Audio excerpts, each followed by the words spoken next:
Welcome back to the Boys Fantasy Football Podcast, the podcast that only talks about our league. This week, we're saying fuck the intro. We're going straight to gossip. Because this week, we had a little something special happen where we had a member talk a lot of shit, schedule himself for the second time to come on this podcast and talk about his high score. And that also did not happen. That name is Jared Cox. Karma is a motherfucking bitch. Yeah, you definitely had it coming to you. First of all, you start talking to the wrong person. Did you even know you played Dakota? Did you even know that you played against Joe Mixon and CD? Probably one of the highest combination of chances to come up with 53 points. 53 points is not that insane. 2 touchdowns to start the Monday night game. I know your asshole was tight, or who knows? Because you probably didn't even fucking watch it. You probably already were doing something stupid, something gay. I think this showed more than anything, you're ugly, man. Your ugly was very ugly. The ugly that you showed coming at me openly and outwardly, it's just gross. When my brother did it, it was funny, somewhat. Things were said with, I think, comedy and jest.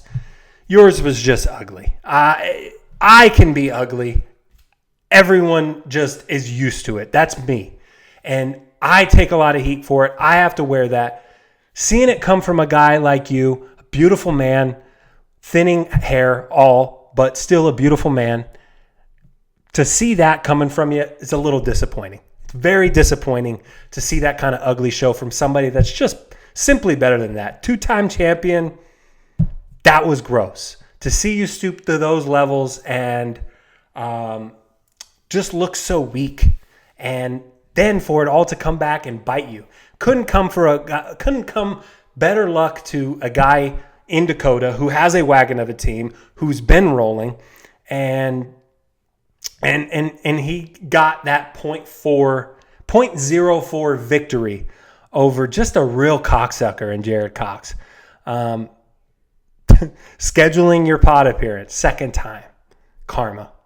Scored 159.14, so you can say all you want about, oh, my team's so good, blah, blah, blah. You're 5-6 on a 3-game losing streak, bucko. It's time to figure it the fuck out. And, I mean, yeah, is your team going to be okay? Has your team gotten a lot of credit on this podcast to get you to a point to where you should be feeling a little cocky? Yeah. Did I empower you? Probably. Probably too much. Now I got to break you back down. You're a little too high. And that 3-game losing streak's got to fucking hurt. So I hope you ate your words. I hope you felt like shit. Like everyone's been telling me for the last 2 weeks. It's just fantasy football and don't take this shit seriously. I know that shit hurt though. I know it hurt. I don't care what anybody says about playing it off. That shit hurt. Just like I know for Dakota, I know that shit felt great. Yeah, I basically silent quit the pod. I wasn't going to do it. My season came to a halt, and honestly, I'm tired of fighting the constant blowback and being 1 versus 11 every single week. I'm not mentally strong enough for 1 versus 11, and that's not. I understand that not everyone is against me, but that's the way it feels. If there's nobody ever defending the commissioner, I've said it on this pod before. I shouldn't ever expect anybody to defend the commissioner. It's always going to be 11 versus 1. I understand that. And possibly if this podcast could grow into something more, it could be 500 versus 1. It could be, if I'm going to be successful and do this, there's going to be a lot more hate, and I got to be stronger, and I'm not. I'm a weak fucking person. I'm a mental suitcase, and I'm weak, and I don't like it when people are mean to me, especially in a teaming up fashion. It's unfortunate. I really wish it wasn't that way, because I really wish – I know I dish it. I dish it fairly. I talk equally good and bad about every single person in this league with the exception of Augie, but that's just mine and him relationship. I don't know how to be a stronger person, but it sounds so bitch to say, but it fucking hurts. And I did contemplate not doing the podcast, and then honestly, the sweet joy and relief of Jared losing, honestly. Not because I didn't want to have him on, but simply because the joy and relief, and I would be doing Dakota a massive injustice to not have him on and discuss that massive win. He came back down 53 on a Monday night. That is shit you dream about. That is why we do it. I'll never experience it. There's a lot of us that may never experience that. That is something that I don't know if that's better than a fantasy win. It's not. It's probably not better than a championship. But as far as regular seasons wins, there is nothing better than what Dakota got to experience there. So that deserves to be talked about. Feel like that podcast had to start off that way. With everyone expecting no episode this week, I felt like you had to come right away, come hot and heavy. Am I going to be nice to Jared the rest of this pod? Probably not. I mean, that guy, a real piece of shit right now. One more thing. This is where I cross the line myself. But I do feel like I'm justified in taking it a little personal. I tell him when my brother won't talk to me because of the podcast. I'm telling him that people being mean to me is a problem. I've vented to him before, and he confides in me. Fucking does some real friend shit, only for him to flip around and come at me so hard. And I think it even goes deeper that my brother's in on it, and they're looking to conspire against me and really get a rise out of me because I went after Jalen Waddle 2 weeks ago. That means that this justifies my roster decisions, deflecting everything. 2 weeks in a row, Jared comes and points the blame at me and yells at me openly. And again, guys, it's just fantasy football. And saying it out loud honestly makes me feel like such a pussy. But the fact that he did that after the confiding means that you did it to get a rise out of me. You know that I'm going to take it personal, and that you knew it's going to fucking piss me off, so you did it anyways. So that's the part that hurts, I guess, about it. And it's such a lame fucking word, but it does.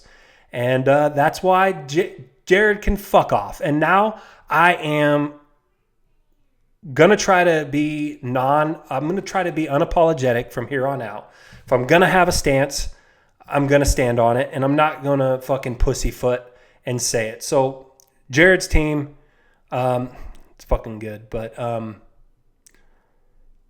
you're a real piece of shit. How about that? That's what I'm going to say, and I mean that, and I'm not going to fucking take that back. You're a real piece of shit.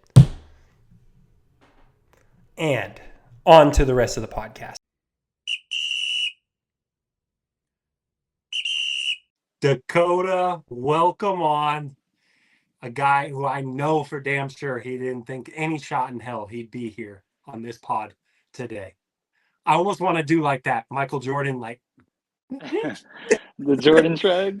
Yeah, the Jordan shrug. Oops.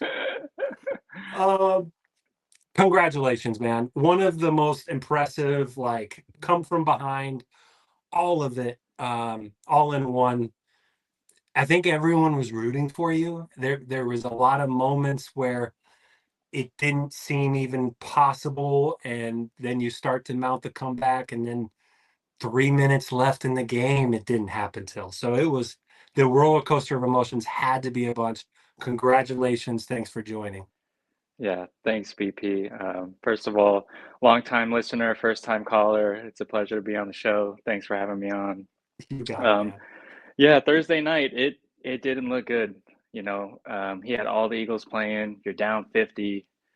It doesn't feel good going into the weekend. But yeah, the roller coaster of emotions. I mean, the Sunday came around, closed the gap a little bit, and then it still extended up to 50 again. And you're just like, there's nothing you can do, right? And then you're hoping for Monday miracle. You and I talked about it a little bit. Once you start saying, "Oh, if I have this, I need this to happen. I need this to happen. I need this to happen," that's when you know you're in trouble.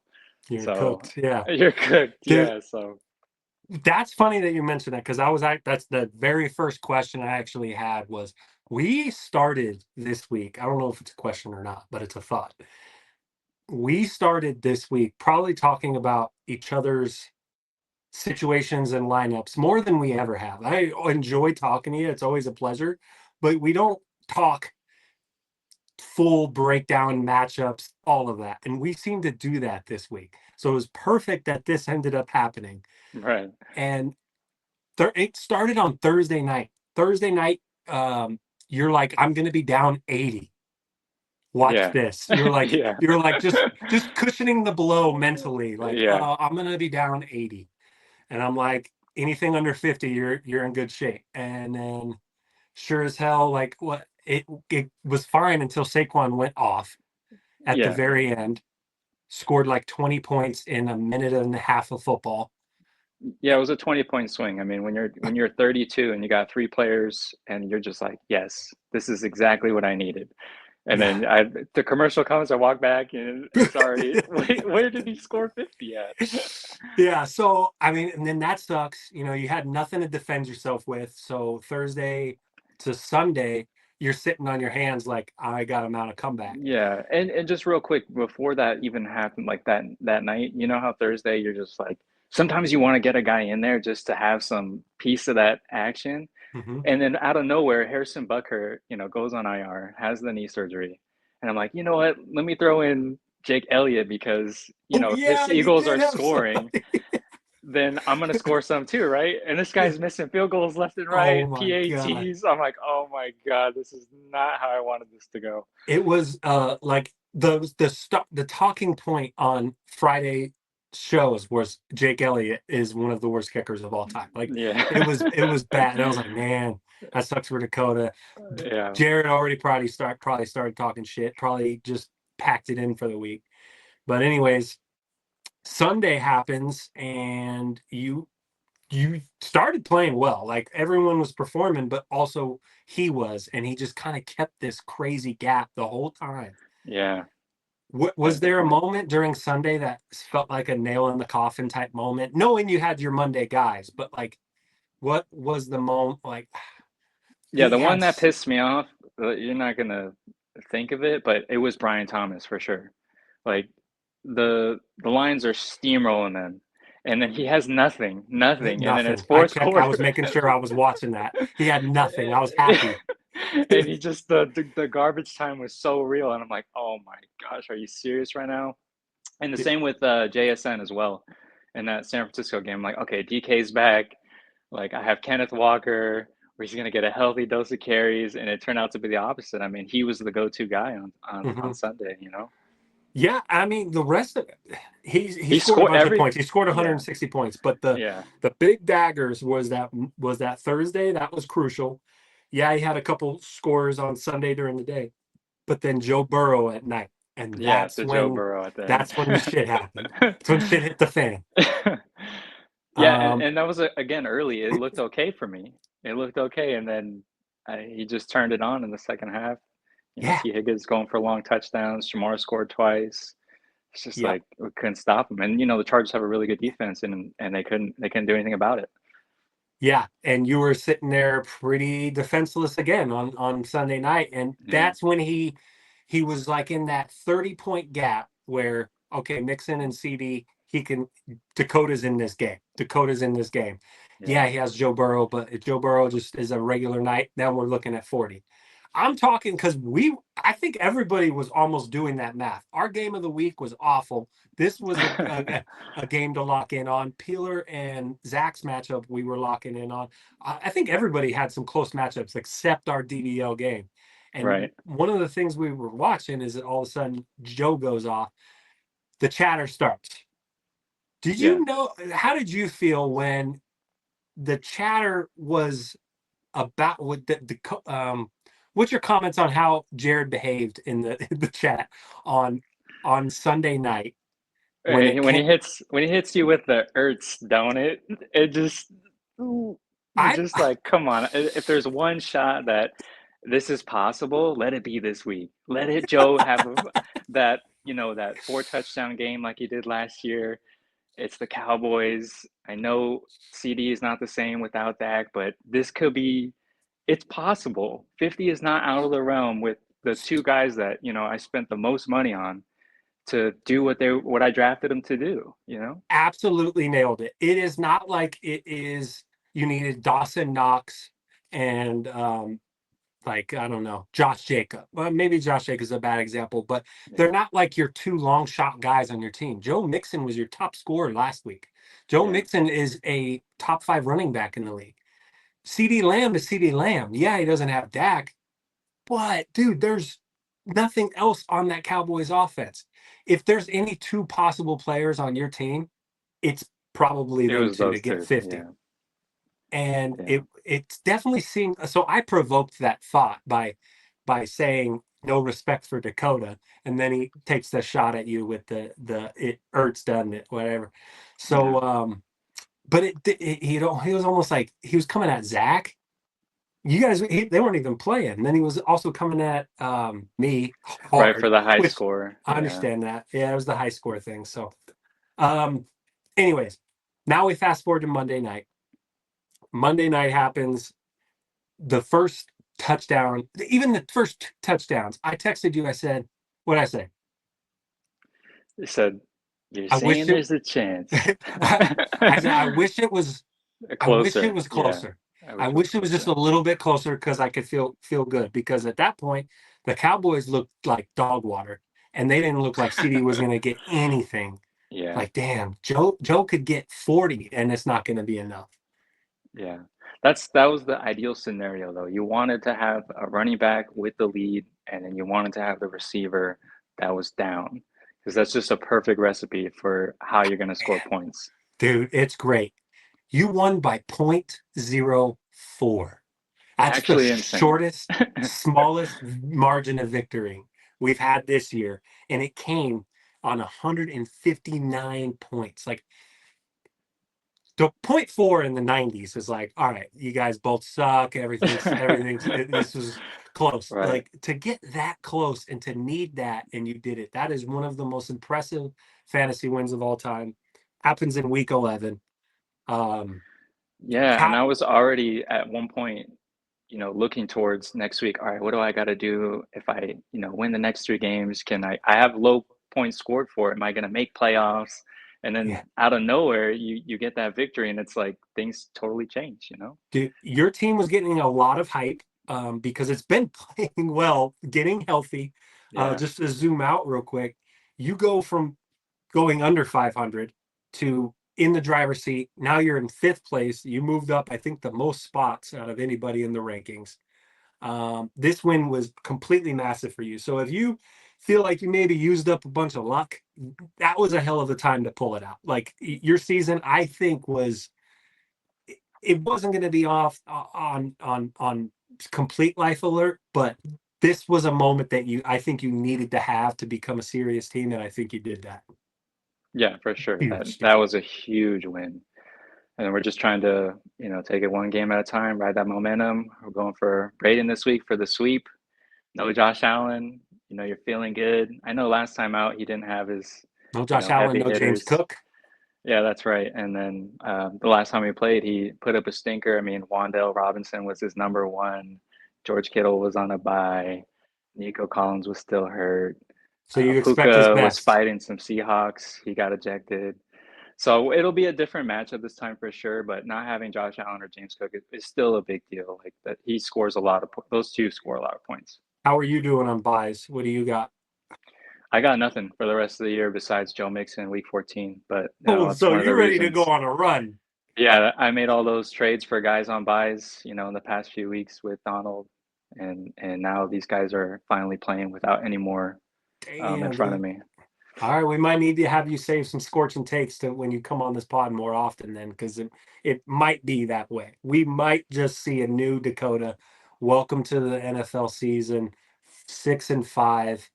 Do you got anything else you want to add? No, that's it, man. I appreciate you having me on. Yeah, I hope to continue the success, and I know this is a big week for you too. I mean, you and I made a trade this morning, and you need a win bad. Yeah, I need it. I need it. I need it. I need it. I need it. Yeah. I mean, I don't even know. I've squandered away a Donald, Mister Donald, Tyler to finish the year. Tyler, I could have went. I don't know. I've lost two out of the must win 4 games so far. So Yeah. um, And then you get my second team again. So shout out Donald. Hope you take care of business again this weekend because a lot of those guys are getting their shine now that dude, they're you've not on my drafted you bench. you built two great fantasy football teams. Congratulations, the first Yeah. guy to ever go like you went 4-0 in 2 weeks. Yeah, it's a good feeling. So I'm No, glad to sorry, you share lost that this with week. another team. Yeah. So, I don't Oh want man. to be a Debbie Downer, but if you lose to Donald and Mister wins, you're I in the know. cellar. I know what happens. You're I in the I, cellar, I bud. get it. I know. I'm very aware. I'm aware. It keeps me up at night. Trust me. All right, later, Cool. man. All right, later. Thank you. Bye.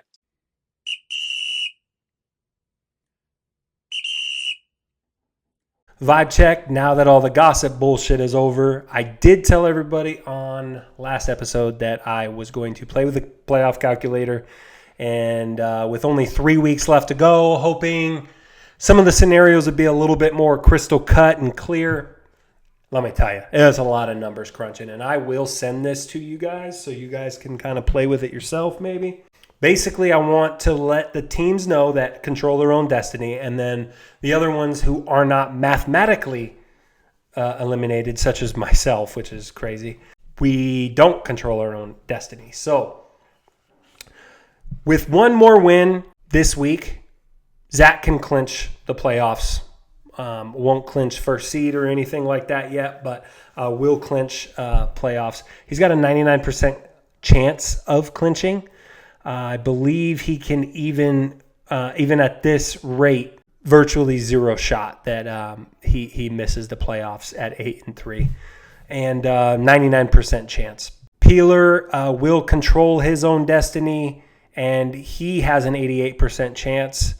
Braden 7-4, 88% chance, also controls his own destiny, and then Austin, lastly, 7-4, got a big crucial win for Austin there. Moves up in the ranking. He has solidified himself as a high chance playoff team. This is where it kind of drops a little bit. We have 5th place Dakota. He is 6-5 with a 55% chance. That just based off of the record, he's the only one at 6-5. Let's see. He does control his own destiny. So a couple of wins, he can lock it in himself. The 4 teams at 5-6. We have Jared, Justin, Tyler, and Adam. They do not control their own destiny, so they can win out and technically lose, but technically miss the playoffs. But that's obviously week to week going to change as other teams lose and win. I have a 1% chance. I guess I don't know why I said that. I have a shot. Jesus Christ. What needs to happen for me? Let's just figure this out. I need Justin to beat Jared and Mr. to beat Adam, and I beat Donald, and Braden beats Team Sneaky, and Austin beats Zach, and I need basically, so this is just the scenario for just this week. I need all that stuff to happen to just increase my chances. So yeah, I'm dead. I'm dead as a doornail. Losing to Mister was a nail in the coffin, and can't have it. Can't have it at all. I don't know. This website might suck. Stupid website and all that. If you just look at our actual rankings, it really is a crapshoot. You've got those top 4 teams at the top, and then after that, anything could absolutely happen. As bad as my team is, Mister's team is, Donald's team is, we are only 2 games back. Sorry, 1 game back from being in the playoff spot. That 6th team right now is 5-6 with not that many points scored. So anything could happen all the way to the end. Play through the whistle, but it is getting. We're the next 2 weeks. We have some very crucial matchups, and I hope we can highlight some as we move forward.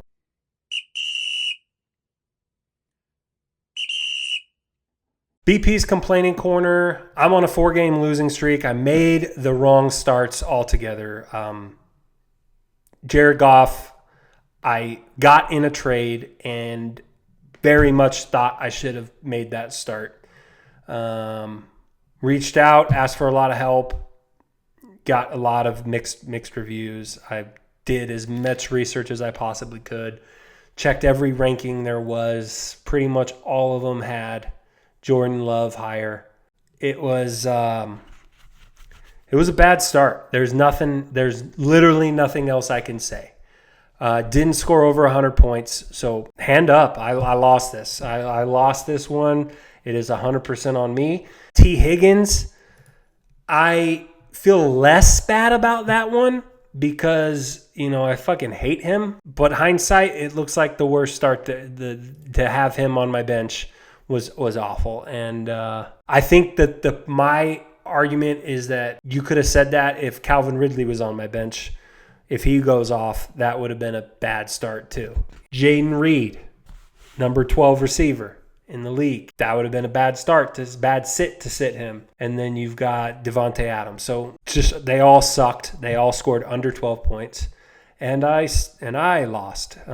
If I make those 2 starts, I obviously win this game and I look good and I'm the hero. But it wasn't that. And I deserve to be out of the playoffs. But this is good because everyone's sick of hearing about my team, and I'm sick of talking about my team. And now I can focus on the teams that are in playoffs. As we get a little further down the year, there's going to be smaller and smaller focus point of which teams we decide to talk about. So that is a plus. That is a very high positive.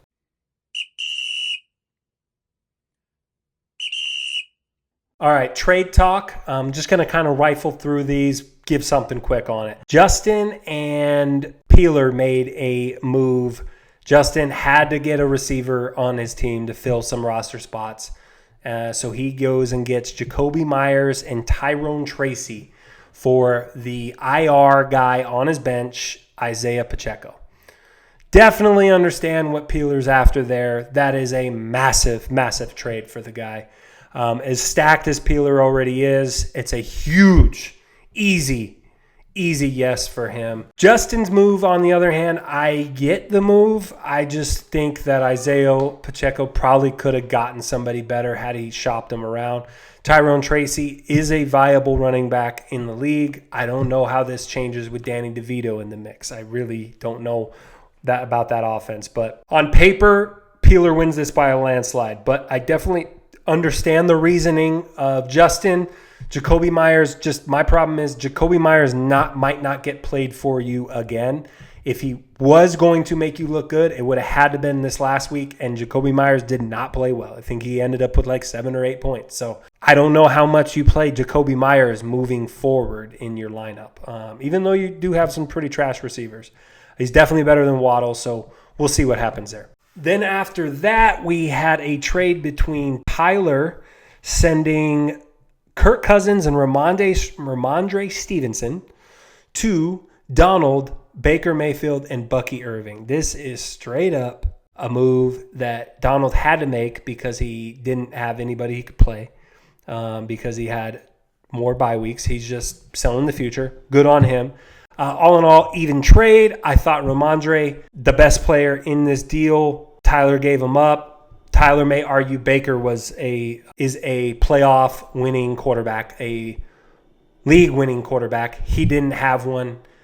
He was looking at Matthew Stafford and Kirk Cousins. So Baker Mayfield is the reason why Tyler goes after this move right here. So pretty even trade overall, another even one. I worked out a trade with Jared, Brian Thomas away, who was on a bye this next week. I wasn't going to play him this week, so I traded away Brian Thomas to Jared Goff and for Jared Goff and Tucker Kraft. Tucker Kraft ends up with 0, stinker, ha ha ha. Brandon, you suck. I sit Jared Goff on the bench. Possibly the worst trade of all time, even though I wouldn't have started Brian Thomas with his measly 12 points. But a laughable trade nonetheless. If you're going to make the trade, you got to fucking start the guy. And I didn't. Then we had Team Sneaky, Dakota, the man of the podcast, make a trade with myself this morning. Devontae Adams, this is post-lost. Devontae Adams is on a bye. Devontae Adams and Sam Laporta, I traded them for DJ Moore and Mike Gesicki. Pretty much it comes down to, I lose Sam Laporta. He is hurt. Maybe he doesn't play. Maybe he does. Devontae is not going to do any good being on a bye. I would rather have DJ Moore in my lineup than having to start 2 tight ends, which is currently my situation. So this trade helps me, and I'm happy with it.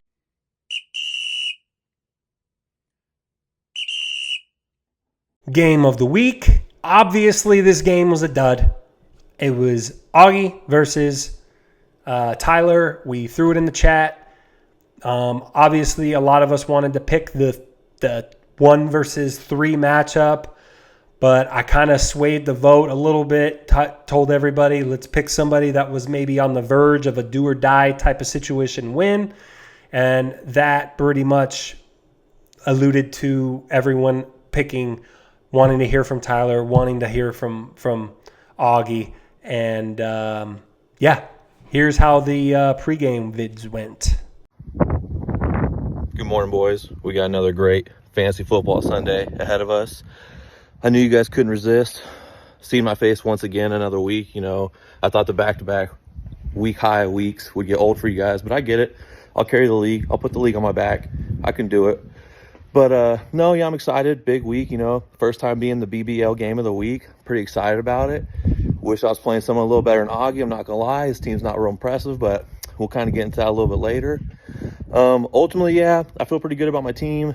Biggest lineup decisions we got today. The quarterback, I'm not going to lie to you. It's been a big decision all week. I've been going back and forth. Do I play Stafford? Do I possibly even pick up Rodgers from the waiver wire? Because we all know Brandon talks shit about a guy.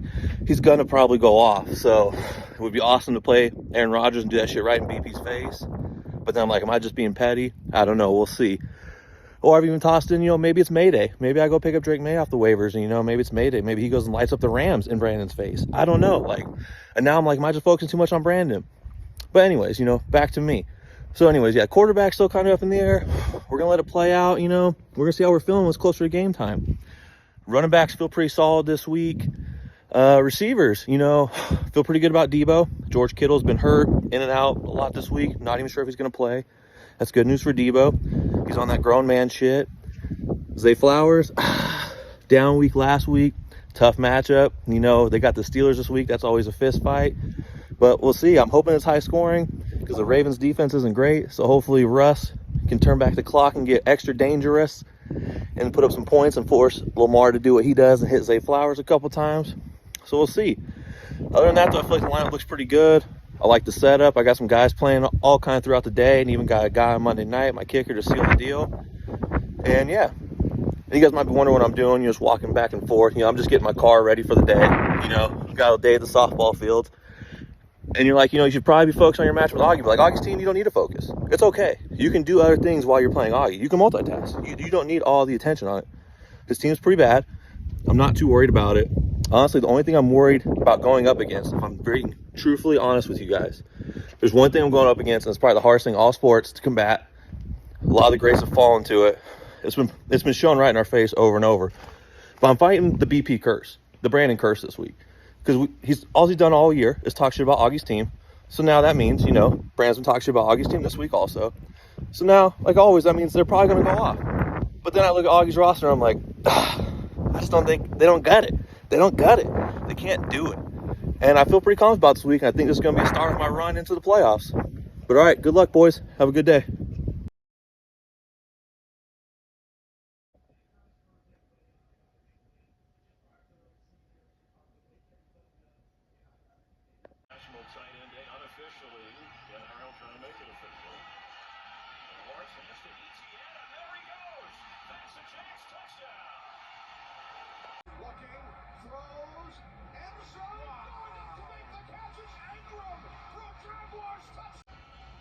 Stokes finally tapped him. 25-yard pickup. Aaron Jones, blocked by Garza. And blocked down there by Justin Jefferson. At the Williams. Over the middle. Touchdown.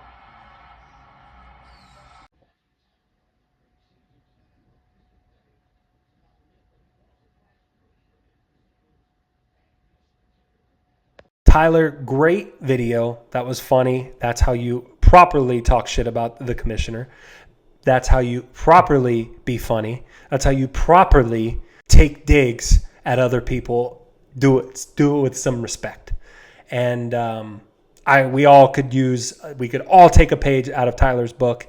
That is 100% what we're looking for when we're looking for jaw jacking. Augie, complete opposite.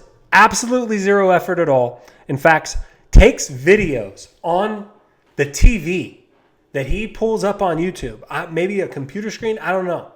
Takes a video of it because he doesn't know how to pull clips or find clips. Then says, I'm having a hard time making a TikTok. Can you help me? I said, send me everything you got. I'm at the grocery store. I hit 3 buttons and they're one video. I send it back to him. Is this what you want? Yeah, perfect. That's what he comes up with, is a montage, a touchdown montage of his fantasy football players. That effort got you beat. Tyler scores 114 points. Augie scores 69.04. His highest scorer was his quarterback, Jalen Hurts, and the rest of his team did not score over 8 points. Each player did not score over 8 points. A lot of 4s, 5s, 6s. It was a pitiful performance. Bad on all of us. We all picked it. The vote was only like 6 or 7 to the other one. And for now on, I think we picked the best matchup, huh, boys? I think we can confidently say and do that. And don't let me change anyone's mind.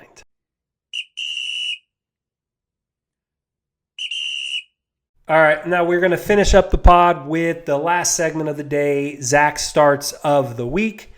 And I obviously had the bad ones. I started Jordan Love over Jared Goff, T. Higgins over anybody else on my team. Mr. sitting Taysom Hill, 41.52 points. He did have Jonnu Smith go off, put up 32 points, 34, whatever. But you look at the rest of Mr.'s decisions, it's questionable whether or not Mr. possibly could have looked at the 2 tight end situation. He ended up winning, didn't need it. But anytime you see 41 points on the bench and a lot of people starting Taysom Hill this week, league-wide, worldwide, Taysom Hill was a popular start this week, and Mr. just missed it. So Justin, Jacoby Myers, 8.8 over Lad McConkey at 18.3. Remind you, everyone, Justin lost this week off of a kicker on Monday Night Football. That Lad McConkey start would have secured him the win. And Justin made the move for Jacoby Myers, so it was a decision to go and get him and put him on your team. It wasn't a good start. It didn't pay off. And, shit happens. I would obviously tear myself to pieces had I do something like this, because that's a poor move. You went and did that. I did the same thing with Jared Goff, and I'm sick over it. I don't know if Justin has that same level of ownership in that decision. So Augie and not starting Javonte again. After being on this list last week, Javonte goes off 18.7, and it wouldn't have helped Augie, but at least he could have done something right this week, and he didn't. So, all right, that is it. That's all I got, and hope everyone enjoyed. Maybe the podcast still be canceled. But thank you, everyone that has listened, and I hope that you enjoyed. Thank you. Bye.